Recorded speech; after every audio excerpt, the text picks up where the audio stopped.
نواب، آپ دیکھ رہے ہیں پی کے نیوز۔ ناظرین، سب سے پہلے خبر شامل کریں گے بین المذاہب ہم آہنگی و انسانی حقوق پاکستان کے مرکزی وائس چیئرمین رانا افتخار احمد کی گوجرانوالہ آمد، عہدیداروں سے ملاقات۔ سردار طاہر محمود کی رپورٹ کے مطابق interfaith harmony women rights of Pakistan کے مرکزی وائس چیئرمین رانا افتخار احمد نے گزشتہ روز گوجرانوالہ کا دورہ کیا اور عہدیداروں سے ملاقات کی۔ ضلعی صدر رانا ارشد سجانی نے کارکردگی رپورٹ پیش کی اور گوجرانوالہ اور گردرواہ میں ورکنگ کے بارے میں بریفنگ دی۔ رانا افتخار نے گوجرانوالہ قیادت کی کارکردگی کو سراہا اور مزید بہتر انداز سے کام کرنے کی تلقین کی۔ اس موقع پر انہوں نے ضلعی دفتر کے جلد از جلد باقاعدہ آغاز کی بھی ہدایت کی۔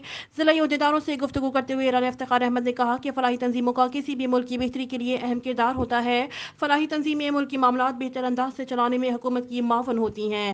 انٹرفیتھ ہارمنی ہیومن رائٹس وہ واحد پلیٹ فارم ہے جو حکومتی سرپرستی میں معاشرے کی بہتری کے لیے دن رات کوشاں ہے۔ معاشرے کی پسی ہوئی طبقات کی نشاندہی اور مستحق افراد کی داد رسی کے لیے کام کرنا ہی ہمارا خاصہ ہے۔